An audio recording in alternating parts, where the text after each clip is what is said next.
এটার ভিতরে কিন্তু দেখেন আপনার বাইরের যে ইগুলো, এটা 220 ডিগ্রি সেলসিয়াস থেকে আপনি এগুলো চিকেনের আইটেম গুলো করতে পারবেন। তারপরে আপনি 15 থেকে 20 মিনিটের ভিতরে কিন্তু অন্যান্য যে আইটেম পিজা টিজা এগুলো করতে পারবেন। যে এখানে দেখেন এই যে পিজার একটা আইটেম দিয়ে রাখছে 230 ডিগ্রি, 18 থেকে 25 মিনিট, 10 থেকে 30 মিনিট হলো পিজা।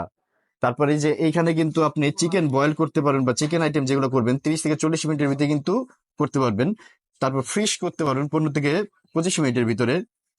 অনেক কিছু এরকম অনেক কিছু কিন্তু এই মাল্টি ফাংশনাল এই ইলেকট্রিক ওভেনে দেওয়া আছে। এটা কিন্তু ডাবল ডোর গ্লাসের, 5 বছরের কয়েল গ্যারান্টি থাকবে আজকে প্রতিটা প্রোডাক্টের।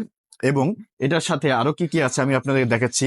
দেখেন ভিউয়ার্স, আমি যদি এটার ভিতরে দেখাই, এই যে দেখুন এটার ভিতরের যে সাইডটা, এখানে কিন্তু একটা এই জায়গায় কি সুন্দর একটা গ্রিল করার জন্য কিন্তু একটা ট্রে দেওয়া আছে। এবং এর সম্পূর্ণ কিন্তু both of side steel body, প্রত্যেকটাই কিন্তু স্টিল বডি ভিতরে দেখতে পারতেছেন। এখানে কিন্তু ট্রে গুলো দেওয়া আছে, এই যে ট্রে। তারপরে এখানে কিন্তু নিচে আরেকটা ট্রে দেওয়া আছে। তারপরে আপনারা যদি এই যে দেখেন, এই জায়গায় কিন্তু একটা ইনার ফ্যান দেওয়া আছে এই ভিতরে, ইনার ফ্যান, যেটা কিন্তু আপনার খাবারটাকে দ্রুত গরম করবে এবং আপনার খাবারটাকে ঠান্ডাও করবে। এবং এখানেও কিন্তু আরেকটা ট্রে দেওয়া আছে, যার এটা দিয়ে কিন্তু আপনার গ্রিল করতে পারবেন, অন্যান্য সব ধরনের কাজগুলো করতে পারবেন। এবং এইটার বিশেষ একটা বৈশিষ্ট্য হলো গিয়ে দেখেন, এইটা কিন্তু এয়ার ফ্রায়ার ফাংশন।